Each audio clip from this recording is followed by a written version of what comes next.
I actually met with another one of our fellows, and Father Pat Dolan. Oh No, yeah. not Pat Dolan. From St. Louis Ray Obispo. Oh, San Fa- Father Dolan. Oh yeah, yeah, yeah, He's yeah. The Franciscan. Yes, Franciscan Yes, priest. he's quite involved in the fellowship Wonderful, as a 35 priest. years. Yeah, And yeah. he just celebrated earlier this week 35 years. Yeah. And, so really what I'm trying to do is, I have a different, not different, it's certainly not different, but what I want to do with the book on faith is make a distinction between, and it is an abysmal use of the word, but blind faith and experiential faith. Absolutely. And That's why I do 6 hours a day sitting in this chair. Yes, well, pretty much. And really, for us, it was we had the fellowship is wonderful in respect that we had a crisis of faith, even though we didn't know it was a crisis of faith. But from that crisis of faith, it led us through these steps into a different understanding of faith.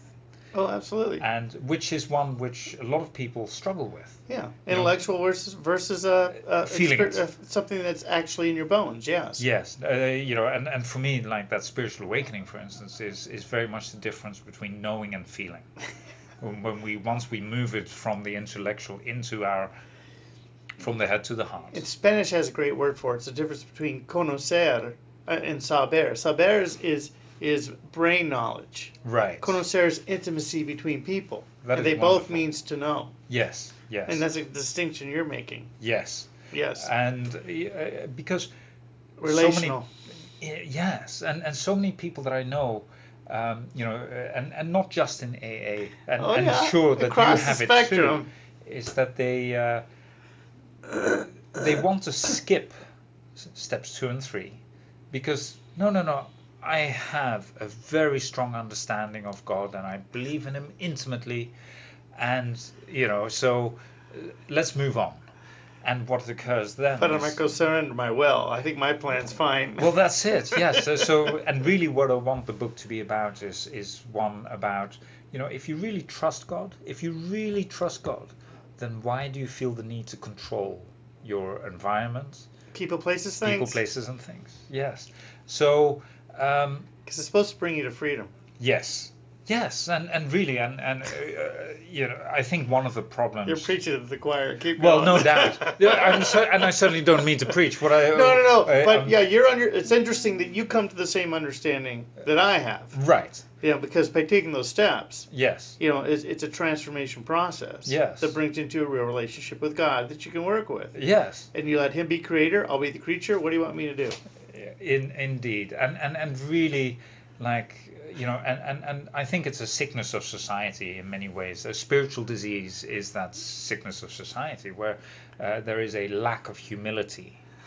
And that humility is what allows us. Do you know how we got there? Through this gift of desperation. Or humiliation. Yes. The humiliation brings us to humility. Yes. Which is a gift. Mm-hmm. Yes. No, I love that process. We had to be really brought down to our knees, to do that. And yes. Because, and I always talk about what humiliation did for us was a temporary state of open-mindedness. Yeah. And at that point, pain made us teachable. Yes, and at that point we were able to grow, but the growth is going to become stagnant and can revert if we do not turn humiliation into humility.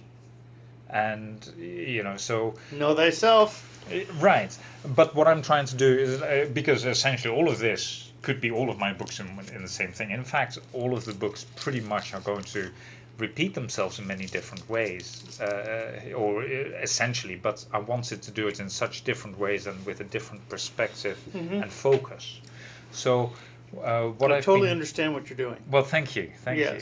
So, and what I've been trying to do with, or what I want to do with faith is, um, just like every book, it has a particular formula, and the formula is the story of one or several individuals that uh, that allow the reader to uh, reconcile their own experiences to that of another person, so that those experiences can confirm the truth in the discussions that I'm bringing out.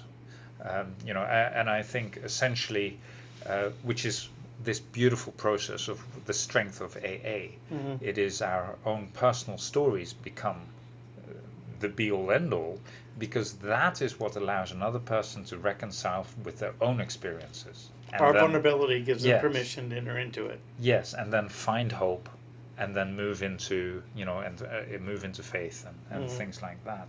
So, um, may I ask some personal questions? Sure, go right ahead. Could you give me a little bit of background information and flavor of your upbringing, and especially with regards to your early experience of faith? Well, I was raised in an Irish Catholic family. Faith was always around. I mean, it was never a time when both my mom and dad weren't practicing Catholics. Okay, went to Catholic schools, was an altar boy, was in the choir, um, and that environment was something that I always enjoyed and always liked and felt part of. So it was never a time that I can remember where I didn't believe in God, and I didn't see my identity as being Irish Catholic. Okay, it was just something that was just ingrained in me, and I've always seen that in myself. So I had a Catholic education till I was probably in grade school till I was about seventh grade, and then that was the first time, eighth grade is the first time I'd ever been in a secular school, and it was a junior's middle school, and a very different kind of experience from being in a environment that's relatively protected. Um, I'm one of seven children. I'm number three. But I was always kind of the scrawny asthmatic kid, and all my brothers were athletes, and not if not starters on basketball teams and stuff like that. So my dad didn't have a father. He died before he was born, so my grandmother raised him. So at 17, 18, he joined the Navy in World War II and stayed for 28 years as a fighter pilot. So my my experience with my father wasn't very affectionate, and my mom had her own problems with her mother. We know how this all works in generation wise. But a lot of this stuff I didn't understand when I was younger. I was really sick when I was about 3 or 4, probably 4, and I had a pneumonia and the measles at the same time. And I was a really sick little boy, and I was quarantined. My dad was overseas, and my mom, they wouldn't let her in. And that experience of her standing at the door and not coming in and holding me, giving me the affection, because I'm a 4-year-old kid scared to death. They have a little net over my crib, and I'm looking out the window all day, waiting for mom to come, but she's working in front. So, obviously, later on realized how much this affected me. But there was never a time in my time growing up that God wasn't something that was a part of my place. I think probably because I was always getting in trouble, I saw God probably more as a God who could only love you if you were perfect, because then that's family of origin stuff with getting lost with so many kids. And I think that affected me because when I was 17, I just stopped going to church and didn't go back for 20 years. Well, 17 years. Mm-hmm. So, did you do seminary? No, Okay. I didn't come to the seminary until I was 34. Right, right. I got sober before I entered the seminary. Uh-huh. And that's why my experience is different from every other priest in this diocese. Mm. I'm the only one who's been ordained as a recovering alcoholic. Everybody else got sober while they were priests. Right. See, so I was an open slate. When Yes. I got here, because I lived on the streets, my story is I got drunk at 15 over a girl that I was madly in love with who was a cheerleader, someone who I'd gone to Catholic school with when I was younger, and wrote her a love letter. And I'm the scrawny, asthmatic, underweight kid. And she wrote back, I just want to be your friends. And so I ended up going to the kitchen. And this is a very unusual situation. My mom wasn't home. She was a stay-at-home mom. She was up in San Francisco visiting her parents. My dad was picking her up with the younger kids. And my older brother was at college, and my other brother was down at Orange Glen High School playing basketball. So I was home alone. And so I'm reading this letter, totally devastated. And I go, I'm going to get drunk. So I went to the cabinet. My parents basically drank beer, but when my dad was in the military, he entertained sometimes in that liquor up in the cabinet. So I went out and grabbed this jug of gin, filled a little 6-ounce glass, chugged it down, forced it down, and waited about 2 minutes to go, that didn't work. So I poured another one, drank that down, and go, that's not working. So I went over to the corner and filled a 16-ounce glass of cooking sherry and guzzled that down. Because when I was an altar boy, I used to steal the wine and take chugs out of the bottle, and I wait till everybody leave, and then I walk home buzzed. And all of a sudden, that despair and rejection turned into euphoria. And that was where it all started. And from then on, alcohol became the primary, most important thing in my life. I ended up going down to watch my brother play basketball, and I was playing basketball with my brother, and while I was watching him play, he never asked me to do anything. He was closer to my oldest brother, and I was sitting there, hey, Pat, you want to play basketball? And he goes, sure. And I got up, and after about 3 minutes, I go, you been drinking? And I said, yeah. I said, I didn't know you drink. Yeah, I drink all the time. And he goes, well, I'll have to invite you to some parties with me. And it was the first time he ever invited me to do anything. So I blacked. Almost like a connection. Yes. So there's two major things that happen here: euphoria, and okay, now I can be accepted by my older brother if I drink. Mm-hmm. Okay, and this is happening at 15. So I blacked out, go home. I come to, my mom is sitting at the kitchen table with my dad, and I'm trying to get home, back to my bedroom. And I go, hi, Mom, and I keep going, and Dad says, hey, come back here and talk to your mom. She'd be gone a week, which is a long time for her. I go, come back. No. I go, hi, Mom, no, get back here and talk to your mom. Come in. And I proceeded to throw up all over on the kitchen table. And Dad said, get out of here. The next morning I had the talk. Now, I had a terrible hangover. I'm listening to him, oh, yeah, Dad, I'll never do it again. In a couple of days, and all I could think about was my next drink. And my brother said to me later on, he says, if you bring some booze to the party this week, I'll take you with me. And so I broke into the house next door, stole a bottle of gin, I think, and that was the start of the partying and drinking for basically the rest of my adult life. Mm-hmm. And so the spiritual part of that is, for me, almost immediately when I started drinking became more important than the church. You can have spirituality or spirit, you can't have both. That's spiritus contra spiritum. Yeah, exactly. And so, but I liked the way it made me feel, and I could be someone who I wasn't, because the qualities that have helped me be a good priest that I didn't like in myself then are the very things that help me be who I am today. And I know that God put me together that way now. I can look at that, understand it.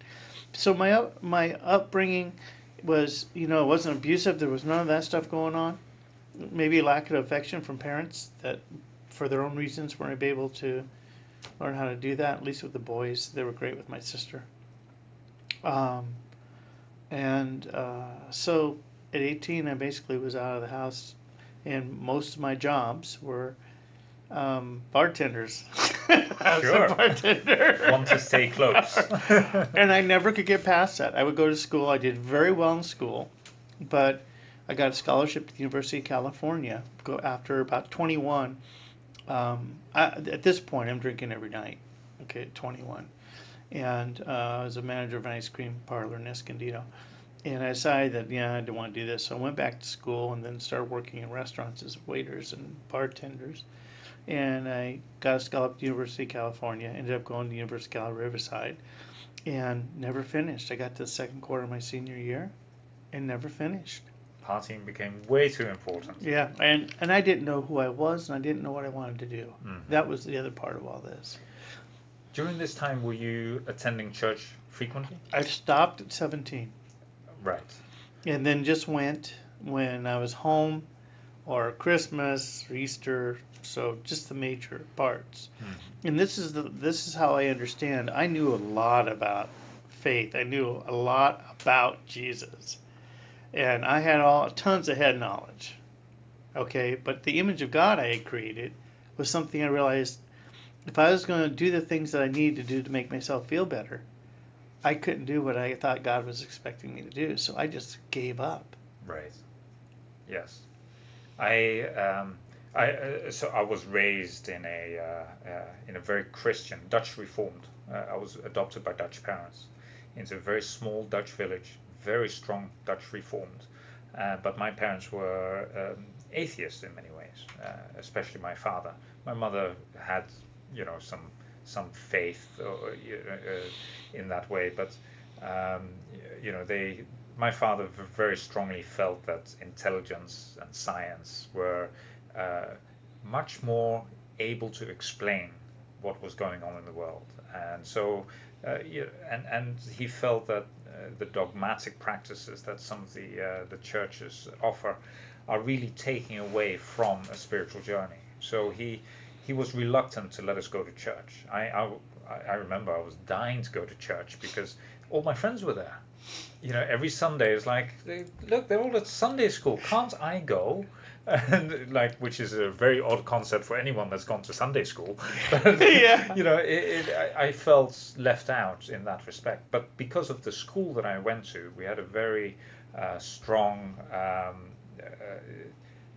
education in biblical matters, as so Part all of the of these things. curriculum, yeah. Yes, it was a very strong part of the Hmm. curriculum. So growing up, I knew a lot about, uh, intellectually about the Bible but I really used it to prove to believers that they were wrong. That's right. It's like, As a no, weapon, yeah. yeah, here it's like, yeah, you say I've these got it things, right, but you're but messed here, up. there's this part in the Bible now that you're overseeing. So, it was just using that knowledge, the little knowledge that I had, to prove others wrong. And it's such an arrogant, Yeah, horrible place to be in. yeah. Um, so, and I think really what I'd like to kind of know a little bit. At what point did you really hit a crisis of faith? It sounds like it was building up from the age of 17. Yeah, I mean, I always, there was never a time that, and I never thought God was punishing me for some reason. I never, until, and I always kind of felt I turned my back on God. Right. I never had this idea that God was after me or any of that You knew nonsense. you were doing it yourself. Yeah, I had enough moral, you know, um, upbringing that realized, there's bad consequences to bad decisions. It's not, yeah, I knew about free will, okay? Yeah, I can't yeah. say God's making me the devil's making me do this, but it is insidious. Yes. You start out as a pretty good little kid, and then inch by inch, you start doing things that you would never do before. Now, I didn't start using drugs until I was about 25, 26 when I met a girl, but I stopped going to church because, well, as I said earlier, I didn't think I could live up to what God expected of me, and I couldn't go and be a hypocrite about it. Hmm. Okay, I didn't see the point. And so going to church had no meaning for me because I knew that I was going and pursuing a way of life that was contrary to what God wanted for me. Hmm. But you get stuck because you become emotionally and psychologically dependent on the stupid alcohol. And my whole social life rotated around drinking in bars, primarily the ones I worked at. When I was about 26, I had a serious relationship with a girl, and I thought we were going to get married, and she became a Jehovah's Witness. Been raised Catholic. She was from a Hispanic family, but didn't have much. They moved out here to California, and the Jehovah's Witnesses kind of picked them up. So I didn't know anything about Jehovah's Witnesses. So I said to her, trying to be honest in our relationship, well, at least I know something about my faith. Why don't you? Because I always and this is important, I always kind of thought when I got married, I'd get my life together, and then I'd have kids, and I want to bring them Catholic because I never did not believe in it. I just couldn't live it. And we had this ultimately had a big fight. She went to see a priest to find out about Catholicism, and he kicked her out because he found out she was a Jehovah's Witness. He probably figured she's trying to convert me, so he kicked her out. I don't know what transpired, but it made her furious, so she went back to the Jehovah's Witnesses. So, in a very short period of time, her parents started going back, and then I wasn't welcome in the home because if you're gonna see a Catholic, you're going to hell. And so, and I just, going, oh God, I created a monster. And I went and found everything I could about Jehovah's Witnesses. And I go, oh, this is nuts. So we broke apart, and I was really heartbroken. And shortly thereafter, I was in a really serious car accident and almost died. Now, I was only about 150 yards from Palomar Hospital when it happened. I'm originally from Escondido. And the ambulance came to get me, and I remember waking up a couple of times, and I had massive internal injuries. And I was getting wheeled into the emergency room, and the emergency room nurse is a woman that I went to grade school with, but she was a grade ahead of me, and her name was Chris. And now she's an emergency room nurse. And I said, Chris, how bad is it? She goes, oh, Pat, it's really bad. I said, call a priest. Wow. So he came. I don't remember him coming, but I had some friends who were following me, and they went to get my mom, and I lived about 3 or 4 miles away, so they went and got my parents, and I remember them coming in. I distinctly remember looking at them, and I looked at them and said, Mom and Dad, everything's going to be okay. And I couldn't tell you where that came from. Mm-hmm. Okay, but I've always remembered that's the one thing that's crystal clear in my mind about that thing. And then I was in recovery for a long time, and the hard thing about it was now I detoxed. In the hospital? In the hospital. Right. And they started asking me, what are you drinking? Are you're hallucinating. What's going on with you? Oh, nothing. I'm drinking a little bit, But that was the first time I had physical manifestations of my drinking. And I'm like 26. Shortly thereafter, I ended up, an ex-girlfriend came into my bar, and she sent me, she says, Pat, you need to come to this boomtown. You can make your fortune. Geographic, right? I'd had my 5th drunk driving by this time, okay? And the accident, by the way, was that a drink driving I wasn't accident? driving. Okay. Because I was on suspension from a previous one. Right. It was my car, but the girl was my next door neighbor was driving the car home from the bar. Mm-hmm. I was coming home from the bar. It was 2:00 in the morning, and ironically, I got hit by a drunk driver. There were 2 kids racing down 2nd Street in Escondido, and one slammed on the brakes, the other one hit the gas and hit me going about 55 miles an hour. And I'm lucky, God had a plan for me. So anyway, she comes into the bar. She says, you need to go, this boomtown, Pat. You can make your fortune. I go, what are you talking about? Yeah, it's called Laughlin, Nevada. Oof. Oof. Yes. And so, by this time, I'm getting into drugs. They were never my thing, but I started hanging around that crowd. And the ugliness of all of it. People getting hurt. And I mean, I was always on the fringes, but enough to see how scary that stuff was. And I said I would never be a drug user. Because that was crossing a line. Drinking was acceptable. Drug use was. But I did it with this previous girlfriend. So now I had this drug dealer living in my house. What kind of drugs, by the way? He was primarily coke at that time. Coke? Okay. Yeah, coke was the big thing back then. And so, because that was classy. Oh yeah, no, it's I never did anything injectable. Just snorting and that kind of smoke too later on. That was progressive too. So anyway, I ended up, got my drug dealing buddy. I ended up going to, let's go check out this Laughlin thing. Now this is back in 1985. So we come from the California side, and if you ever come from the California side, you come down, and it's nothing but desert. It's like the other side of the moon. There's just nothing. And finally you see this little strip of water, going through the Colorado River. So we come down, and at the time there was like 6 or 7 casinos. Wasn't much there. John Laughlin's place was the biggest one, the Riverside, and that's where Terry worked. So I go in, she's sitting there cocktailing, And she says, "Oh, you're here, you're here." She says, "Why don't you go sit down here? Here's a roll of quarters." And she takes me over to the video poker machines. Had never played, really gambled at all, Vegas or any of those things. Says shows me how to play, and so I have this roll of quarters. I'm loading it up and drinking my light beer from Miller. And after about 10 minutes, this guy walks up and he says, "You Pat Murphy?" And I said, "Yeah." He says, "I'm Dwayne so and so. I'm the bar manager at the casino. Terry says that you're looking for a job. I need a bartender." I said, "When can?" He says, "When can you start?" And I kind of looked at him. I went, "I didn't know anything about this." I go, "Well, I probably have to give notice." He says, "Well, you got 3 days. I need to fill this position by Friday." I said, "Give me your answer in the next couple of days, or else I have to find somebody else." Oh, yeah, okay. I'm just like, what the hell's that all about? And then about 10 minutes later, she comes up and she's with her boyfriend, this little small guy. His name's Danny. "This is Danny, the head bartender." "Oh, nice to meet you." He goes, "When you moving in?" I go, "What do you mean moving in?" He says, "Well, I have a house out here in the desert in Bullhead City, which is the other side of the moon, too." And it's in the middle of nowhere. It's god awful hot. What am I doing here? And he says, "Yeah, I'll charge you $100 a month." "Okay, well, thanks." He said, "Let me know." I said, "Okay." I'm sitting there going, what is going on here? So I'm loaning the same. I hit a royal flush for $1,000, and all this money's flowing down.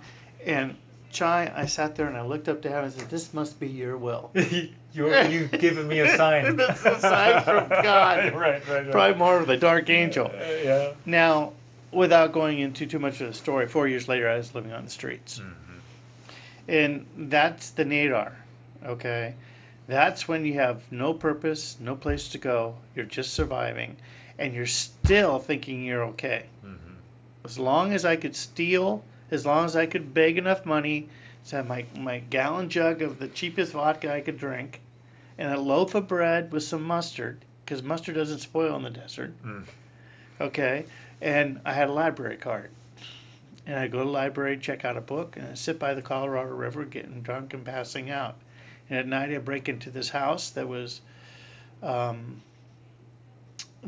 sale, but they left the gas and the water on. So I'd turn the little gas fireplace on, and the heater was hung up next to the middle of the night, you know.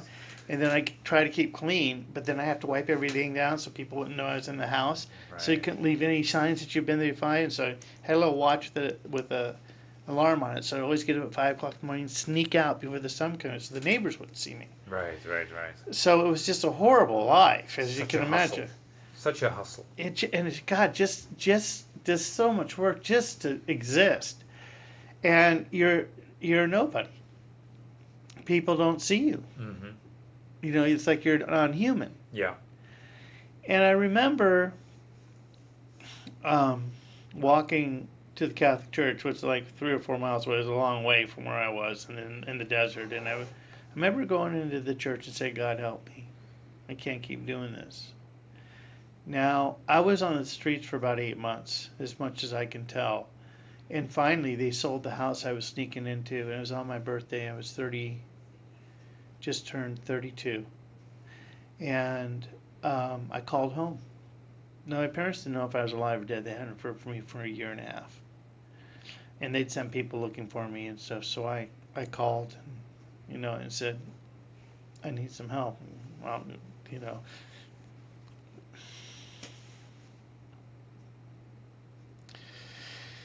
my parents are frantic. So Dad says, "I go, wires the money. Come home. Just come home, Pat." So I took a bus, took the money, got drunk, got off the bus, threw up all over my dad. And for the next 8 months, for a little while, I was able to collect unemployment insurance. But then that ran out, and I started stealing from my parents. Okay, and then going out and pretending like I was going to AA meetings, and I wasn't, because they said, "Well, as long as you're getting help, you can stay here." But I wasn't getting any help. And coming home really late, and finally one day, Dad says, "Pat, you can't live here anymore. We don't trust you." He says, "Obviously, we can't help you. You're going to have to go someplace else and find help. If you don't get help before I come back," he says, "I want you gone." He's going out to play golf. I said, "Dad, I have no place to go." He goes, "I know it, Pat, but that's not our problem anymore." And I stole some more money, went down to the corner liquor store, got a pint of Early Times, and went to the park and slugged it down. And I was done. I couldn't do it again. I couldn't do it anymore. And I sat down and watched the park and I said, God help me. It was the most honest prayer I ever said. It was that moment of surrender where you're just so beaten down that you're got to kill your ego. Shut up. You know, just kill, die, die, die. And all I can tell you, Chai, was I was compelled to go down a couple blocks to the neighborhood recovery center in Escondido that was there back in that 1990. And I walk in and I said, I need some help. And I'm all drunk. She goes, no duh. You know, and I said, she goes, well, let me ask you a question. Are you willing to do anything to get sober? And I looked at her, you know, I just need a job. If I had a job, I'd get my life back together. And she goes, you're not listening to the question. I'm going to ask you one more time and this conversation's over. Are you willing to do anything to get sober? And I sat there trying and went, oh, God, help me. I had drank every day for 16 years. And the last few, all day. I had no conception of what my life would be like. I didn't know who I was. I couldn't even imagine a life without God. I was scared to death. And I said, oh, God, help me. And I looked at her. I said, yes. And the next word out of my mouth, I need to go to detox. I'm drinking a gallon a day. I said, I'm worried about grandma's seizures. And she got on the phone. Okay, I can take care of that. And she called up and got me a little place at the Fellowship Center in Escondido. It was a lot smaller then. It was a little 4-bed honey and hot water place. Somebody watching you, make sure you didn't go into seizures. And someone's got to take you. I said, fine, my mom will take me. So I was about a mile and a half away from home. So I started walking home and I stopped by the liquor store. One for the road. I took that, bought another bottle of Early Times. I drank about half of it. I looked at it and I said, no, I'm done. I threw it away and I ran home. And I walked in and said, Mom, I need to go detox. She said, Yahoo, let's go. And I walked in about 2 o'clock. Mom dropped me off. And I'm all drunk and fat and sassy. And 1 o'clock in the morning, I'm starting to come down, and now I'm really terrified. What did I do?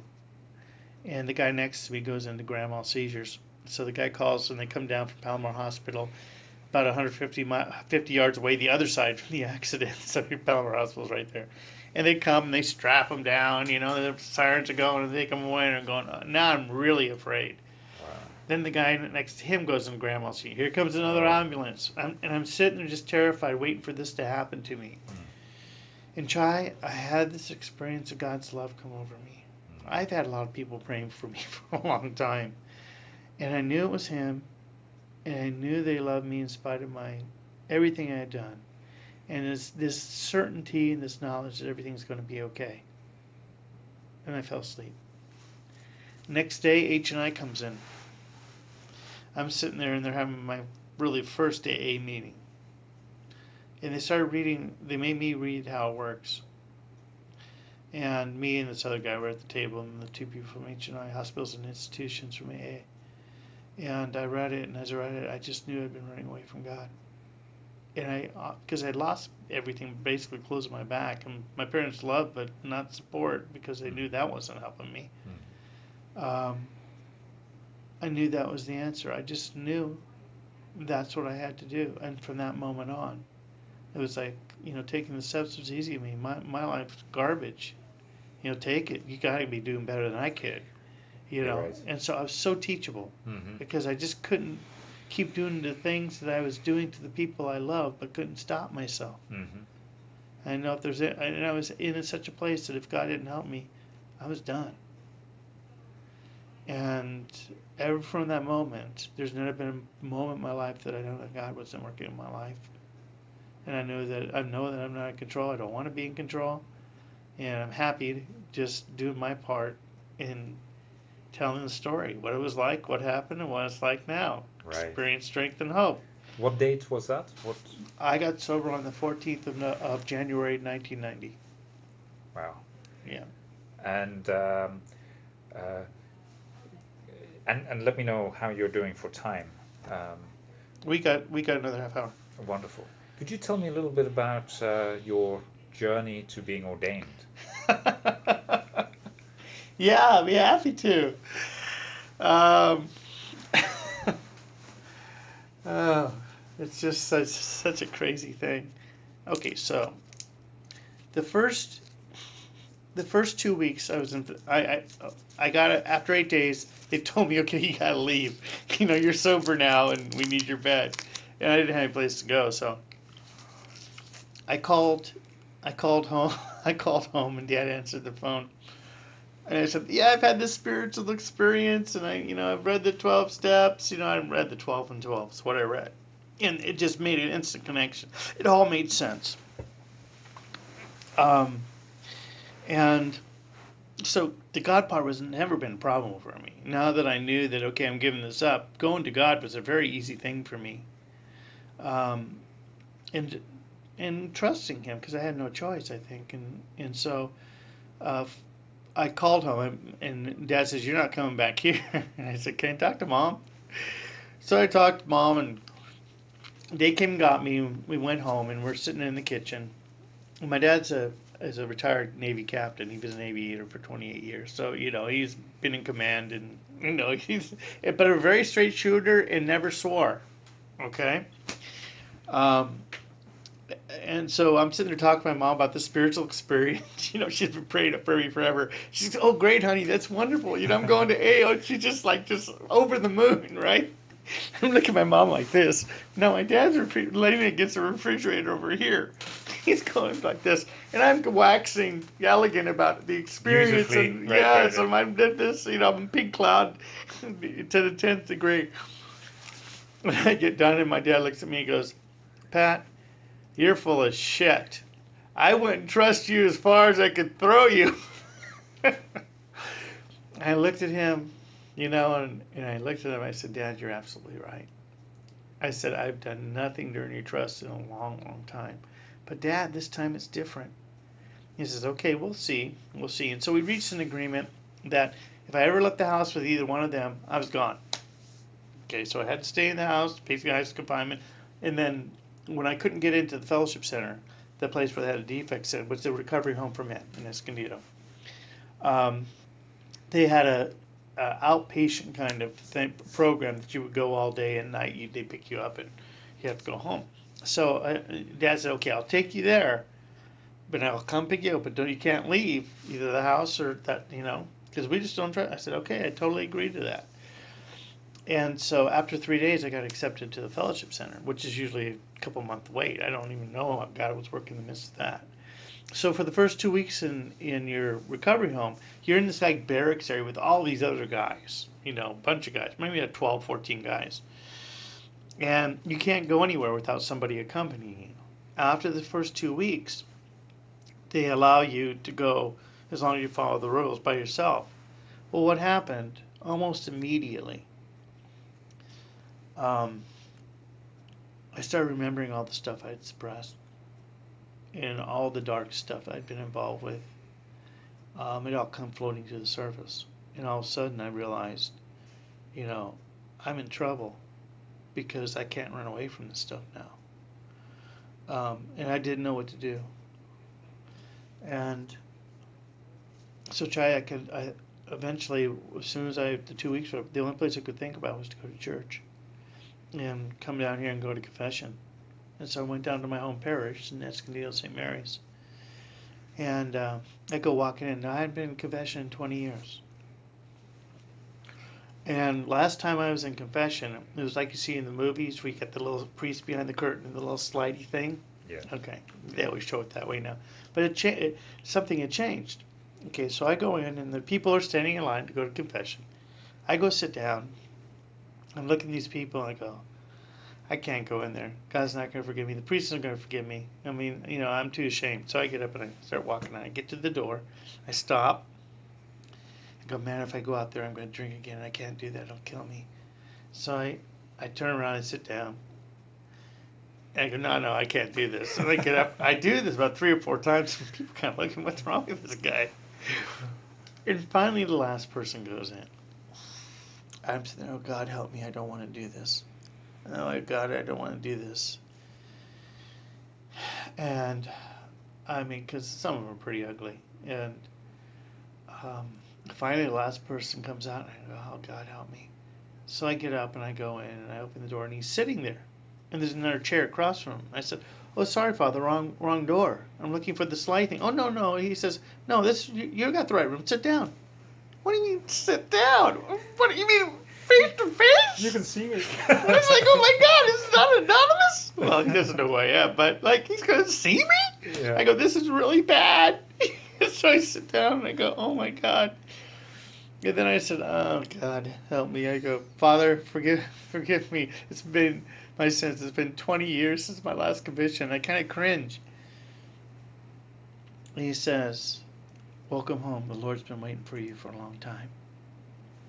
Well, I was a mess after that. I told him his recovery, and he says, "Well, just say the major things you want to be forgiven for. The Lord will understand the rest." And I said, "Oh, they're all big." Jesus, the biggest big ones. And I'm in there for about 15 minutes. And when I get done, he probably had to go. Finally, he said, "Are you truly contrite for your sins?" And I'm crying and sobbing. And he says, "Oh, Father, you have no idea." He goes, "Yeah, I got a pretty good idea." He says, "When you do your penance and you say your act of contrition and I give you absolution, these sins are forgotten in the mind of God. They don't exist anymore." Okay?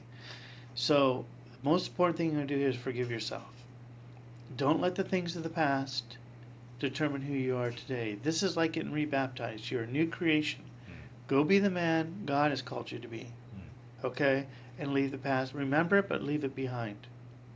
And he gave me my penance and gave me absolution. And so I go out, and my penance was to read two different things in Scripture. And I come out, and there's the Bible there, but everybody was gone. It was just me. In my home parish, St. Mary's in Escondido.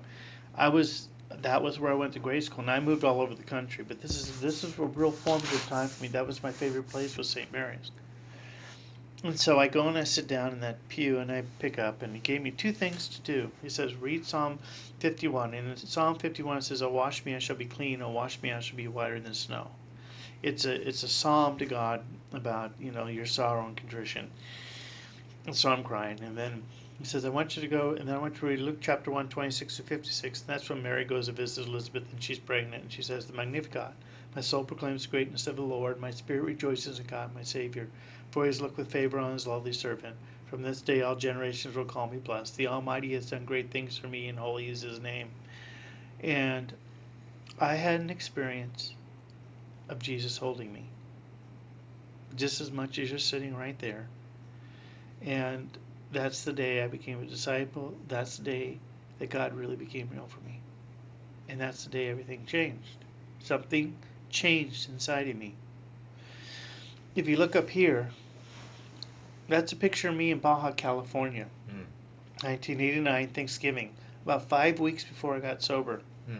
Okay? And if you look at it, I'm all in black.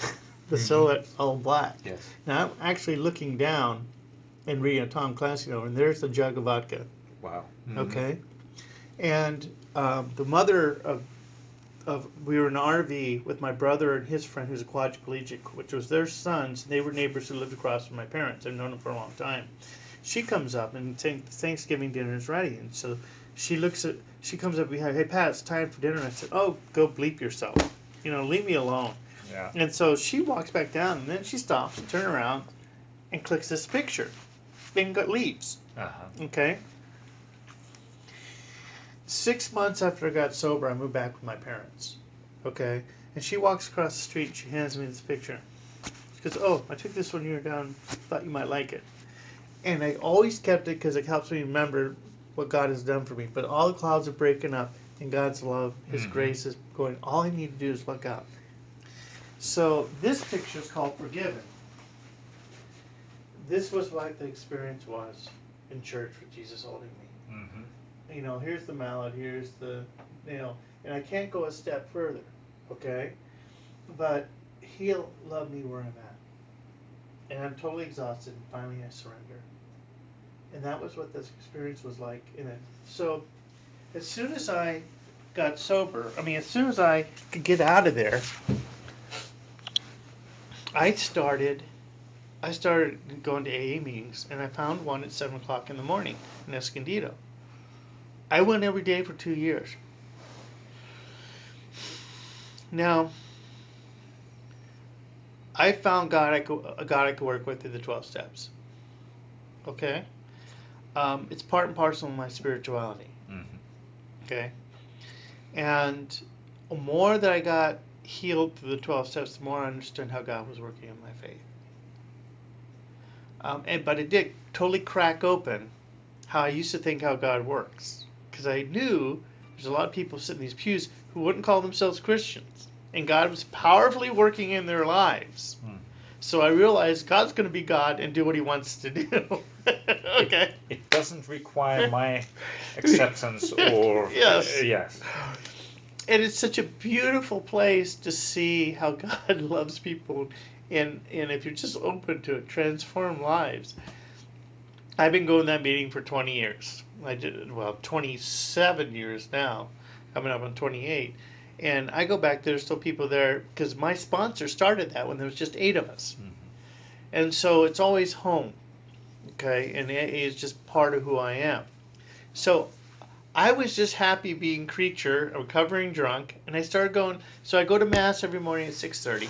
Okay? We have a service in the morning. And then I would go skip over to my AA meeting, and then after 6 months I ended up working, the fellowship. And then I left the fellowship because I didn't need to be there. So I was getting towards, the 11th step. I mean, taking the steps. That's all I cared about was doing the steps. Okay. And I had the luxury of time. I had no obligations, no responsibilities. All I had to do was work on my relationship with God. I was never happier. I had owned absolutely nothing. Right. And I'd never been freer. And so I started getting, doing the amends I could. Ended up doing amends 40 years later with a woman I walked out on. But that's getting apart from the story.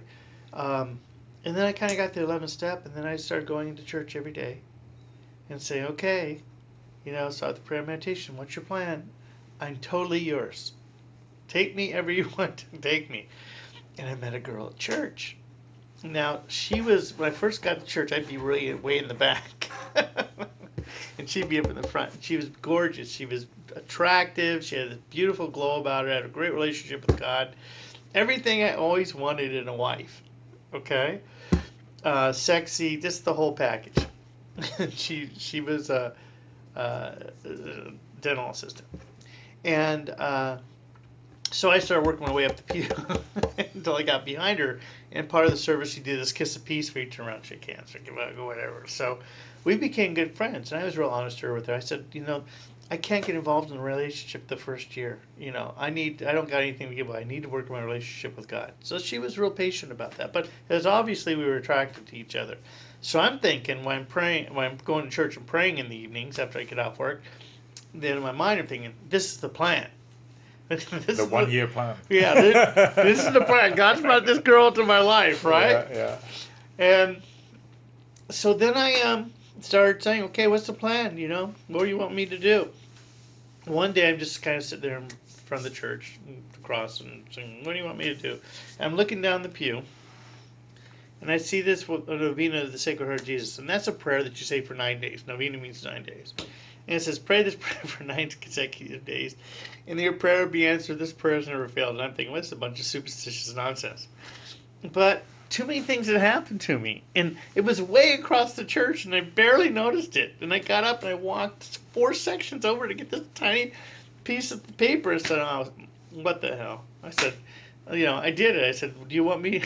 What was starting to happen is I'm getting this idea that's floating through my mind.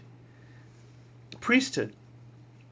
Now, Chai, I was 34 years old at this time. I'd lived not any kind of holy life ever. I'm a recovering alcoholic. Okay, and all those I figured were a strike against me. There's no way, because it's so beyond anything that's possible. It's ludicrous. So, but it wouldn't go away. So what I did when I started praying, do you want me to be a priest? I'm looking for the no. I'm looking for the no because I really want the girl. And I just don't see. I just think it's just impossible. I just can't entertain the idea, but it won't go away. So I do it for 9 consecutive days, and you got to leave copies of this little stupid little prayer in church. God, I felt like an idiot.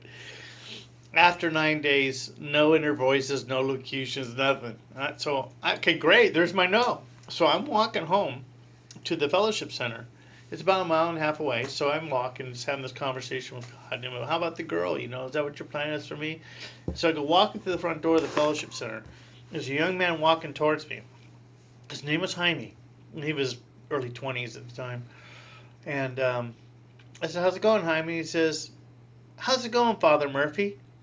I go, "Why the bleep did you call me that for?" He goes, "Oh, you're always talking about the spirituality of the program AA. You might as well just become a priest."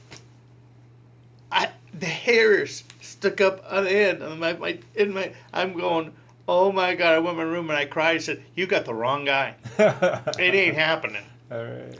So I ignored it for about 6 months. In the meantime, I'm getting closer with this woman. But still not dating her or anything, just meeting her at church, and there's a real strong mutual attraction. And finally, I'm in the kitchen with my mom one day having lunch. I moved home and the relationship's healing.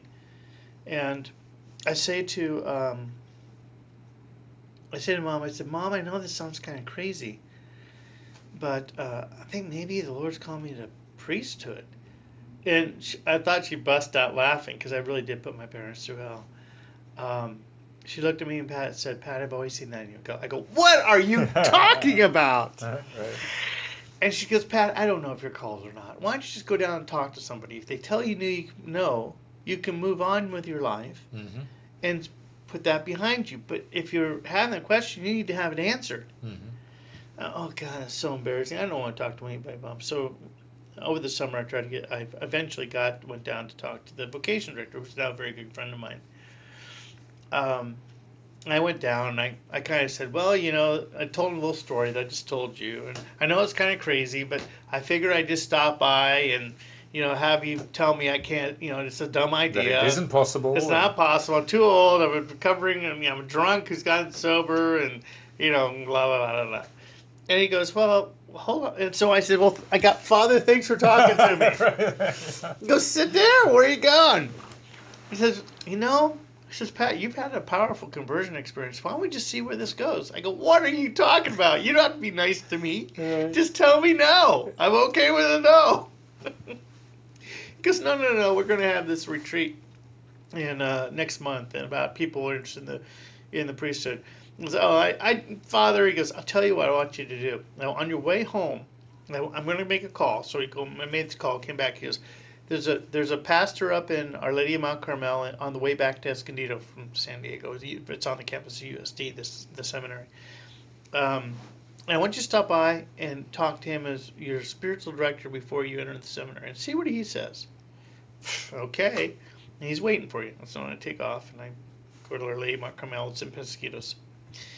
And go in, and there's this priest, nice gentleman, and I sit down, and I said, "Well, this is the stuff that's happened to us." I'm real honest with him what happened. And he says, "Well, I'm not sure if the Lord's calling you or not."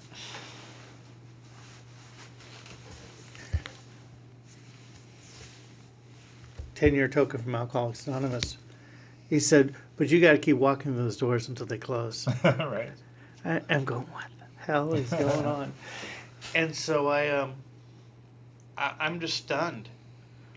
A month later, I went on the retreat. And it was a good experience. I was really attracted to it. And so they said, if it's a good experience, give it a few weeks, and then call, and we'll send you, if you want to be considered, we'll send you an application.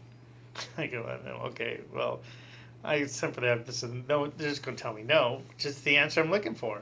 So I fill it out, And then I get this phone call that says, we want you to go take your psychological test now. I go, I'm not going to pass that. So God, you must have 8 hours of testing. I mean, it's a lot of intense psychological training. And I was real honest on all of it. I never thought they would take me. And about 2-3 weeks later, I got a phone call from a psychologist. And she called me down to go talk to me about the results. Now, it's usually pro forma, an hour and a half, kind of going on. I was with her for about 4.5, 5 hours. And God, we went over everything in that stupid test. And at the end of it, she says to me, Pat, you're definitely a pathological alcoholic. And I go, I'm thinking, no, duh. I could have told you that. You went to school for that. I could have told you that when I walked in the door. We could have saved all this time. And then I stood up and I said, well, thank you for your time. Yeah. So there's the no, right? Yeah. She goes, wait a second, sit down. I sat down, and then she says, Pat, but you're also a person of profound faith. She says, I'm recommending you. You're what? I can't tell you. It was an out-of-body experience. Like I'm looking down at myself and said, this is not, they don't see what's going on here. So I went through a whole series of interviews, kind of telling the same story I've told you, more or less. And everybody was really nice. Like, oh, thank you for sharing. Yeah, thank you for sharing. Yeah. And so I just never thought I'd get in. And then the last person I saw was another priest, and he, when we got done, he says, I know exactly how you feel. And I'm thinking, oh, don't even start. No, you have no idea. And he starts laughing, and now that really ticks me off. He reaches in his pocket, and he had a token of 15 years of sobriety from. He says, there's a place for you in the priesthood. He said, just be open to what God can do for you. And then another month later, then all of a sudden I got this letter from the Diocese of San Diego. My mom brought it back to my room. She left. And Chai, I probably looked at that letter for a half hour, maybe an hour. I didn't know if I wanted to get accepted or I did want to get accepted. I just didn't know. And when I opened it, I got excited. I read that letter. You've been accepted to the program Priestly Formation for the Diocese of San Diego. I was only a year and 9 months sober. And I cried. I said, I'm not going to last a month. I said, but I'll go. And I did. And there's 8 guys in my class, and I was the only one ordained. After 10 months of being a priest, the bishop called me in and told me he wanted to be vocation director for the diocese. So I'm the gatekeeper now of the guy who did this. And I went and got my file to see what happened. And it was unanimous. Wow. And I would never have thought in a million years that would have happened. But about my 3rd year in theology, I knew that this is who God created me to be. Because my greatest passion is doing exactly what you're doing. Help people have that encounter with the divine so we can really get them on track and so they can discover who they really are. I don't work anymore. I just be who I am. Yeah, beautiful. If they could take my priesthood away, it wouldn't make one bit of difference to me. Because I've had it all taken away. I've had things taken away in priesthood too. One of them was being a pastor. But that freed me up so I get to do this all day. Because this is what I'm here for. There's no doubt in my mind. I totally understand what you're doing here. Because this is what gives you life. And by giving you life, God works through us. I probably got 60 people I work with on a regular basis. And then I work with Retrobuy, with broken marriages, and help God come into that relationship to heal it. And I do annulments. People have broken marriages and help them, start over again. I'm in a healing ministry because I experienced a tremendous healing from God. Indeed. And my next thing I want to do is start a spiritual direction institute for the diocese. And 12 steps are all part of that. See, that's why you got to be real careful with kind of spiritual directors you get. They can't be dogmatic. Right. You got to have people who've had an experience of the divine, and let the other stuff inform it, but it doesn't define it. Right. You see, and that's why no one has to be Catholic. They don't even have to be Christian. You know, I learned that in AA. God's going to work with people where they're at. Whether they choose to or not. Oftentimes, he will take bad things Yeah. and bless them and make them holy. Mm. My alcoholism and that experience is the best thing that ever happened to me, because it brought me to the relationship I have with God now, and all those horrific experiences I've been through have been tremendous assets in being able to be empathetic and understand, and say, Father, you wouldn't understand. Well, let me tell you a story. Yes. And I'm very Yeah. open about my recovery. I Right, preach right, about right. it. I preach what it was like, what happened, what it's like now. I think it helps people connect that much greater. Yeah, and it allows God to enter into that place too. The divine enters through where we're most vulnerable. Mm-hmm. So that's how I got here, and now I do this basically what you do, and I do this. I get paid to do this. 7 days a week. I virtually do 6 hours a day. Most of the day is doing spiritual direction for an hour, helping people come into an honest relationship with God, not the dogmatic kind. Right, right. Let's have you start praying and ask for God's will, what's His plan, and the grace to follow it. Let's start there. Mm-hmm. See what happens, because I'm a glorified doorman, just like you. All I can do is open the door and encourage them to walk through, because I don't know what kind of experience of God they need. But I know if they do it, they'll discover what that is. Yes, yes. Yeah. I can't tell them I can tell them how to move through the door, but the encounter is going to be uniquely for them. Yes. In a way that makes sense to them. Focus on the relationship, not the path to. Yeah. Yes, And you got to do all the forgiveness, and then part of it too is so much family of origin stuff. Mm-hmm. Know thyself.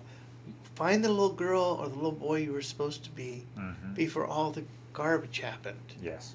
Have him reveal that person to you, and then he will reveal your deepest desire and what you're here for. Yes, sir.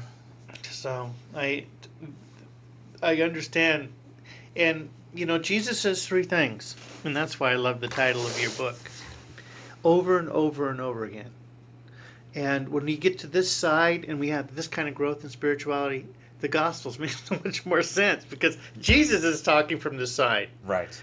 okay, about how God works, because he has experienced it himself. As he says, seek the Father's will. That's all he says in Scripture. Do what the Father says. This is what the Father is like. He says, don't follow me. He says, seek the Father's will. Seek the Father's will. Okay? Seek with the Father's will. Okay? And then he says, the other When thing... you think you found it, be open-minded that you going. haven't. Yes. Because you never arrive. Right. And they said, the second thing he said a lot of, don't be afraid, because you're not going to be in control. You're not driving the bus anymore. Right. You're along for the ride, and you just got to take care that he loves you enough that you learn to trust him, because he only wants the best for you. Mm-hmm. Whatever the plan is, I said, here's your little idol that you've created about what you think your life should be. He's going to deconstruct it and take you over here. It's so much better, but this is going to be painful. Yes. Okay? And then the last thing he says, don't be afraid. And then he says, the kingdom of God is at hand. I says, when you start down this path, don't do it if you're not serious. Okay? Because your life is going to change dramatically. And I say, kingdom of God at hand means that now that you've given God permission, because he needs your permission to work in your life in a powerful way, he's working. And that means time and space do not constrict him. He starts making all things move to himself according to his plan, and the kingdom will start breaking into your life all the time. There are no more coincidences. It's all happening for the divine reason, and you'll be able to recognize it when it's happening. And then you become free.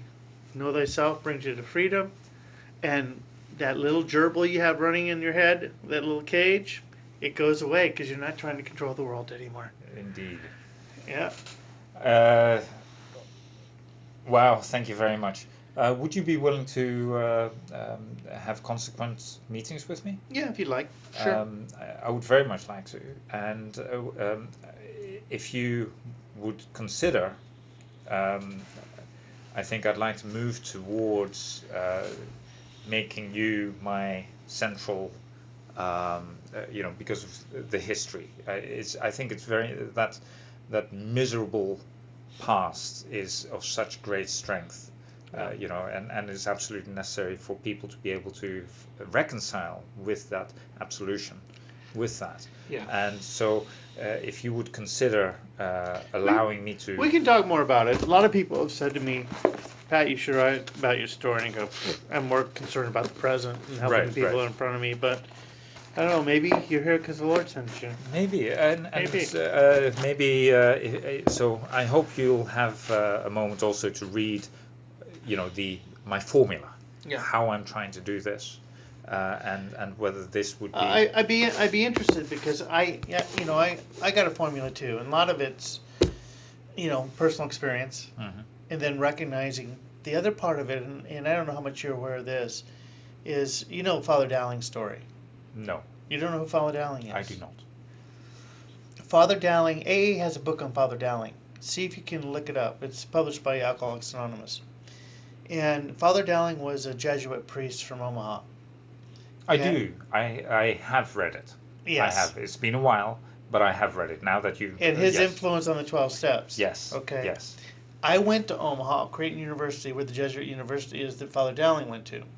And I spent the last few summers doing graduate work in spiritual direction, which are basically the 12 steps. Mhm. So I have a classical kind of understanding because St. Ignatius, the founder of the Jesuits, Mhm. had a similar experience that we had. Yes. His issues were different, but he came to a lot of the same places that we did. In reading his story, I can see all the similarities. And so between Bill Wilson's brilliance and his bringing in, Father Dowling, they created this just beautiful, simple, not hard, but simple process to follow that is transformative.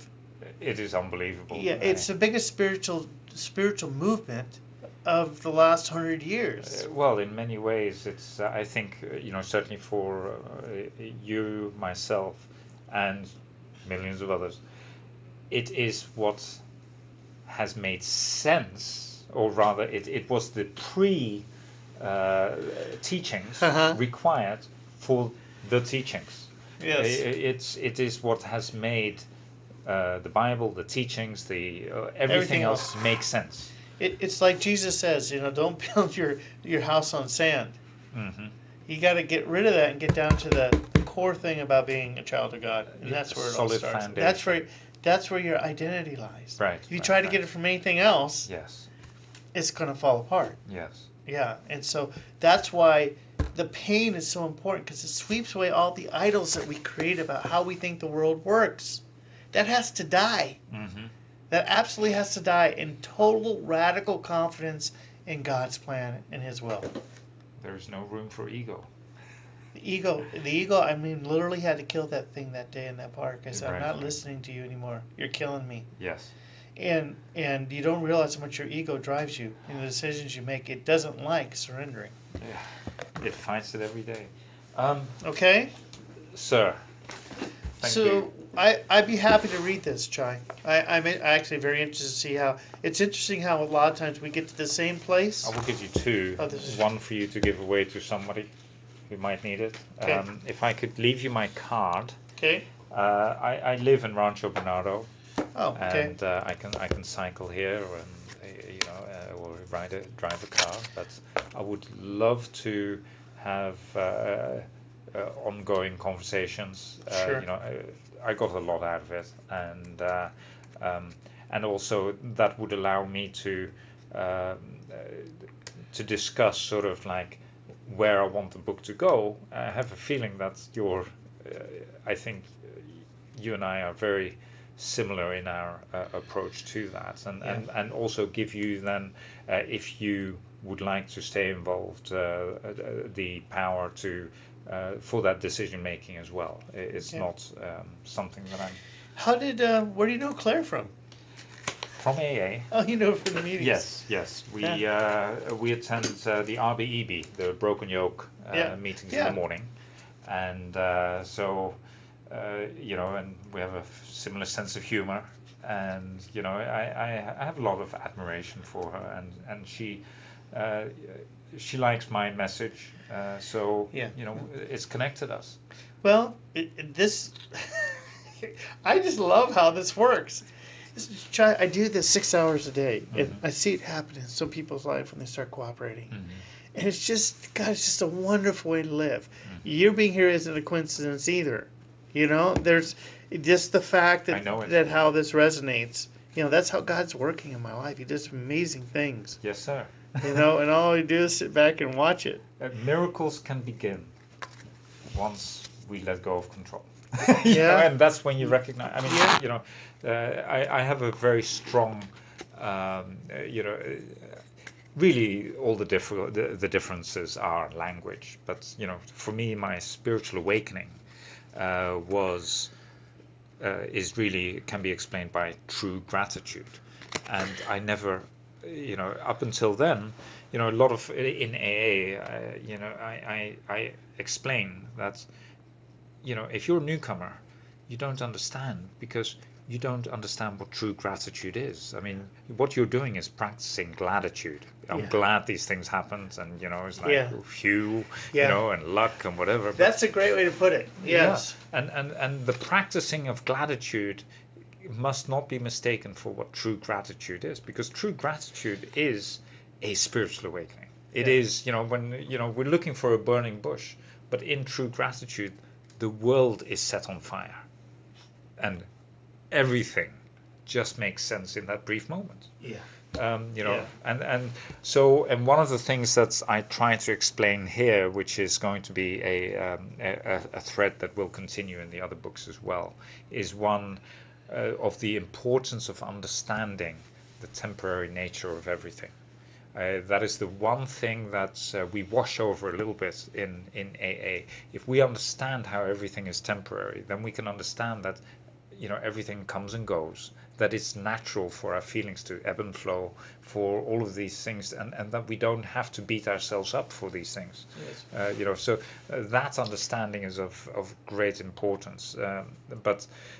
And in fact, that faith, because of that, because we're incapable of holding on to true gratitude, that the best that we can do is practice, that we're not in gratitude.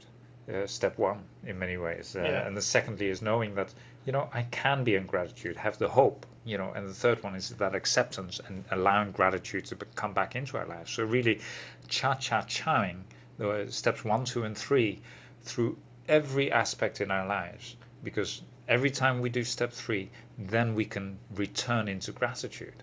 So we have a choice that we can go back to gratitude, we can hold on to it for longer, and it becomes more frequent, and it becomes a way of being. Yes, yeah. It is a beautiful journey, but and if we understand the concept of impermanence, then we don't have to.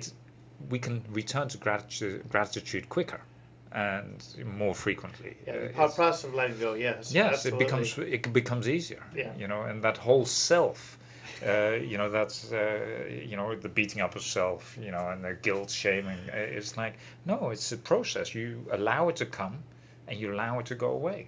And you don't hate yourself for it being still there because you thought that you worked through it. It's like, no, it will come and go, but it will come and go quicker, and you can stay in the go for longer. And it's just an amazing process. Yeah, the one thing I truly love about AA is, if you just show up long enough, and you can get sober long enough, and you start hearing the stories, and the thing that really does give you exactly what you're talking about is that it gives you hope. Hope is an essential ingredient for everything else to work. Yes, sir. Yes, it's just, and by hearing, experience, strength, and hope. Once you get that your life can be different when you thought it was over, and then you start experiencing what that's like. It changes everything. I think so. What I have done is explain what hope is through the dissection of hopelessness, and so that's good. I have so how I explain it is like there are two extremes on either end of hope. One extreme, it's an absolute, is hopelessness, and at the other end we have faith. But both are absolutes where there is no room for anything else. Whereas hope is the line that runs between it, and the point that we are on that line is dependent on Spectrum, yeah. on fear. How much fear there is present, Oh. and so Very good. Yes. and so in hopelessness, what I do then is like, okay, and let's dissect hopelessness. And hopelessness it's an absolute, but there are three things that have to be present for hopelessness to exist, and all three have to be present in absolutes. One of them is loneliness, a total disconnect of you, of everything else. Relationship. And yes, and Yeah. God, and All of them. so that loneliness, Myself, others, and God. yes, and that loneliness has to be absolute, because even the slightest feeling that you're not lonely means that you're not hopeless. The second one is one of impermanence, that nothing will ever get better, that it cannot get better. So and even that is like, if there is the idea like, oh, just not now, but later it will, then hopelessness doesn't exist. And the third one is powerlessness. No, yeah. And when you combine the three, it's death. However, often we bounce on close to hopelessness, never realizing that we're actually not hopeless, because hopelessness would be death. But in doing so, what I then explain is that all three are lies. All three are lies that the ego projects. One is that this idea that you're lonely, that is your idea of loneliness. It isn't the fact that God doesn't love you. Yeah. That It's is your our construct. idea. Yes, Yes. that you have decided you are Yeah. alone. It doesn't mean it's true. It's It is not true. That's right. It cannot be true. And Doesn't depend on you. I give some examples, and so that is a lie. And if you understand that that is a lie, then you have already removed yourself from that. Yes. The second one is that impermanence, and that is a lie, an absolute universal lie, because everything is temporary. Everything is temporary, so that too is a lie. And the third one, that powerlessness, you never had power in the first place. Yeah. So that's, It's the illusion of having power. yes, Yes. then the illusion and the idea that when everything works out, I have peace, or when I have peace, everything works out. And so that is that move towards faith. It's like understanding that it is. It's just I use that as a way to. That's a great intellectual approach to it, to be able to do that, to explain basically what's an experiential. Yes. Well, and really, it is what how I see myself, my shares in AA. A lot of people, it's like, Chai, you're just thinking about this too much. And it's like, well, no, what I'd like to do is, we have this repetitive perception of everything, and in AA we follow a certain dogma. So we are really staying narrow-minded on this one perception. So what I like to do is like step outside. I was like, there's this perspective and this perspective, and and I like to do that because really it confirms, if I can do that, then it confirms to me the truth to be a little greater. Yes. To be a little bit more wholesome. Yes. The I get it. larger perspective that I can look at. So, hence the importance of really understanding hopelessness. Yeah. And, for me to understand hope and to lead towards faith. Because the more that we can. I did a lot of Buddhist teaching, studying. And AA for me was necessary for those things to make sense, and the root of all suffering is ignorance in Buddhist teachings, and the Four Noble Truths are really beautiful in that.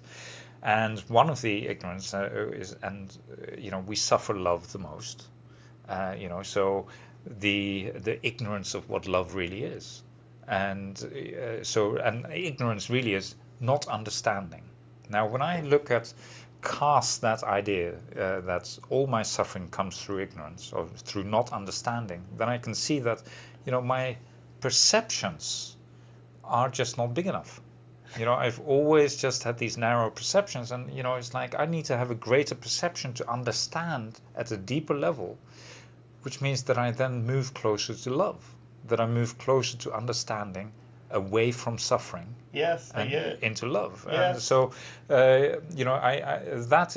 it became almost a mantra for me. That love, that the root of all suffering is ignorance, and so that kept me open-minded to see, like, what am I missing out on? What am I not Seeing, yeah, perceiving? yeah, And 15. so that, and in that, that's how I question what I know. And it's like, okay, I think I know stuff now, but let's be open-minded and consider that I don't know the whole truth. So what am I missing out on? And I can then delve deeper into some of these subjects, and that's how in my book you will read, it's basically my journey, and we have very many similarities. Um, but so part of my service work started about 5 years ago when I lost everything. I lost everything in sobriety. I was at one point a very successful investment banker. I When I was 25, and this isn't in my book, but when I was 25, the bank I worked for, the largest bank in the world, Deutsche Bank, and they paid me $10 million in bonus because I had made so much money for them. And I thought I had arrived. And my ego was way out of control, and money became my power. It meant that I could do whatever I wanted, Yeah. when I wanted, with whom I wanted, and with a sensible head. I make sensible choices. I've always thought I would make a wonderful benevolent dictator. I think benevolent dictatorships are the way to run countries. It's like, no, none of you guys keep quiet. You, I will decide you what's lost best. her moral. And it's like the director of the play. But a benevolent dictatorship would be a wonderful way to run, and I think I would be the one. But but I had all this power in respect that money represents the ability to affect society, to do the things that I want to do in society. So if I um, want to do something, I could go and do it because that gave me that power. And about 6.5 years into my sobriety, I lost that power. My money disappeared. Your You know, deconstruction. and that was, so even though and I never worked the steps up until then. I was Just sober. and I went to meetings, and I could wax lyrically about what you guys were talking about and all of these things. But, so my real bottom came in sobriety. But it came to the point where I was utterly alone. Nothing could ever get better. And I am powerless.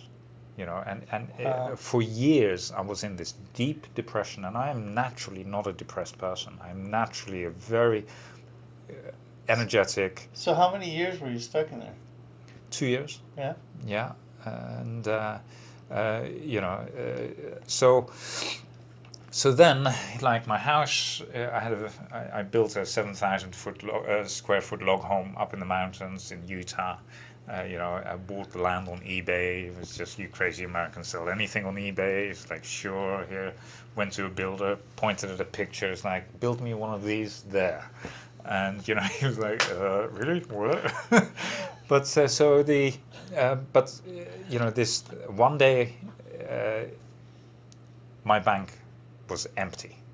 And, essentially, my tax lawyer and accountant had run away with my money.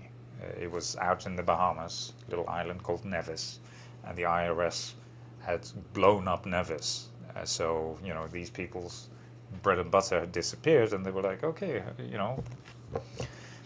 we'll run off with our clients' money, and it wasn't just me, but Yeah. not every accountant did it, not every Yeah. lawyer did it, but I was one of them, and so that was the loss of my everything.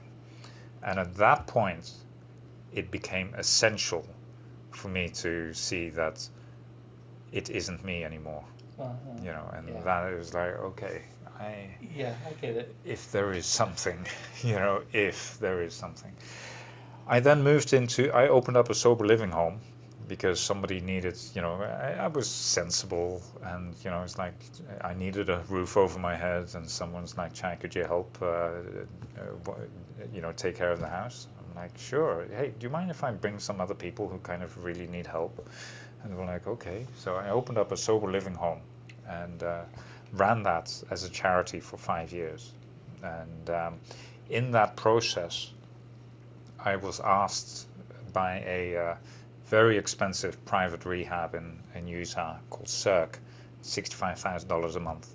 But they have clients that do not find a relatable story in AA, not in Utah anyway, because these are meth addicts, builders, maybe a salesman here or there, but no one from their kind of background. Yeah, okay. Whereas I did offer that. And so they would ask me, could you help our clients relate and, to move on here? So I did that. I then was asked to help out with private detoxes, medical detoxes. So I did a lot of medical detoxes, drugs, alcohol. And then I was asked to do like a paid journey with these guys after they left rehab as a sober companion, sober coach. Okay. And so I became a sober mentor that paid for the charity. Mhm. I mean, literally, like, I had no idea where the money would come from every month. Like, we're done for. And it's like, hey, Chai, could you help? It's like, sure. Well, here's the money. Boom. And it supported it beautifully for 5 years. 5 years, I had no idea. Like, I don't know. And I ran my parish that way. yeah, and it's like literally like so my faith, and when I talk about experiential faith, it means that I had to suffer through the worry, the anxiety, and realize that I had never had any power. It was always taken care of, and not in the way that I had thought, but Yeah. it just, Yeah, what, I've been and there. after a while, it was like, I can just stop worrying about it. Yeah. I just, will still have no money, but you know what? It's been years of the same thing where I could have just not worried about it, and whether it worked out or not. So then I started like doing this work. I started being here and there, and it was like I didn't have to worry. It's like even like a week, like the electricity's being cut off, the rent is unpaid, and it was like, yeah, okay, we have to move out. Okay, I'll start packing. And then it's like, Chai, could you help? It's like, sure. Would you mind paying in advance because I have these things? So that's how it is. Anyway, so I'm taking so much of your No, time. I gotta go. We have massive a little afternoon, but yeah, it's fascinating listening to you because it's so relatable for me. The difference, and even as a pastor, part of this whole deconstruction that happens. As a diocesan priest like myself, I work for the Diocese of San Diego in the Roman Catholic Church here, and my job is to be in parishes. That's the kind of parish priest I am. Ultimately, you would think that, okay, the normal progression, even though it's a good thing, is become a pastor. And I always want to do, because I want to do evangelization, which is basically people coming into an honest relationship with God. I don't care if it's Buddhist or Muslim, just get connected, okay? And then financially, I had that same experience when I was building the new church in Penasquitos. That the money would come. That and I tell them, don't worry about it. My business manager goes, oh, it'll come. Just quit sweating it. He'll give us what we need, and it happens to the financial part. But I had in my head that I was supposed to be a pastor, and I went through the same kind of deconstruction as a priest. Okay, that I got people that I was drinking, and all this stuff happened. It's too far to go, and we'll go into it later. And Bishop asked me to resign. And they actually sent me back to guest house which is the place that um, our buddy, the Franciscan, went. Yeah, Larry Dolan. He's on the board of directors there. Yes, yes. Okay.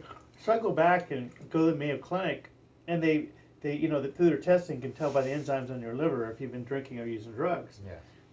14 to 65 is normal, and then usually the guys in the guest house are 250, 400. Mine was 14, and so you shouldn't be here. Yes, yes. But it removed me from all the worry and stress and pressure of being a pastor. Right. And all of a sudden, all I had to do is be a priest, Yes. and then I was free to go explore spiritual direction and create a university. Yes. And that's who I really am. So I have no power and authority as a pastor, Mm-hmm. and I'm freer. But I can listen to you and see, even when I was 20 years sober when this happened to me. Mm-hmm. Yeah. And all of a sudden, these things, and I go, okay, well, I had to let go of that idol I had created, Yes. and now I'm in the flow. And the closer I stay to knowing that I just don't know, That's the humility. it is. It's an amazing journey. I would also like you to consider, there is this is the first book. It's literally just come off the presses, but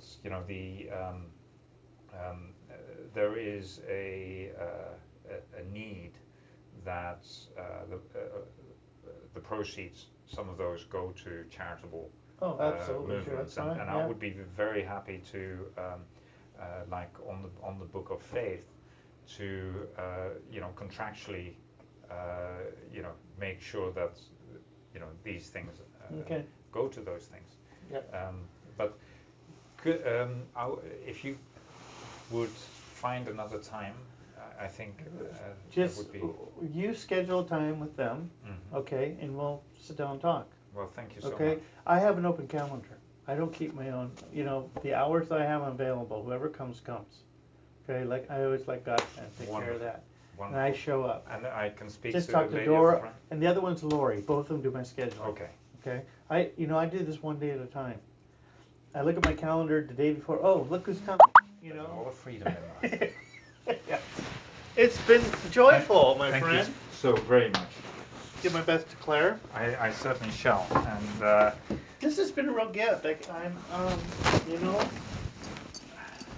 it's been a gift. Thank you. well, I just love how God's working in people's lives, in the things that we do. And I think if we had a chance to, you really found your true self. well, we are so very blessed. I am. I love my journey. Yeah. And this journey, and I have. I'm a wonderful planner, manipulator of the world. My success came from knowing, these things and these things I can affect, Mm-hmm. and if I just go there and affect these, it's like I'll get there. Mm-hmm. And so, this coming with a whole different way of living, but what the Serenity Prayer does so beautifully is to allow us to journey through that, whilst allow us to play with that little bit of manipulation that you think you might be able to do, with the just let go of the results. Yeah, you put the effort in. It's like in the Gospels, throwing the seeds. Yes. Let God do with what He wants to do, and stop taking responsibility for everything, and just Thank you so show much. up and see what happens. We are truly blessed. This is Chai. It's been Thank you so absolutely much. wonderful. Yeah, just talk to them, and we'll just keep on going. Wonderful. Okay. Thank you. You're welcome. I hope I hope you get some time to read my No, I will. because that will help. That will help. I'll read it by the next time I see you. Wonderful. Okay? It might be tomorrow. No. No, it's not that easy to get in to see me. It might Right, be right, later. right.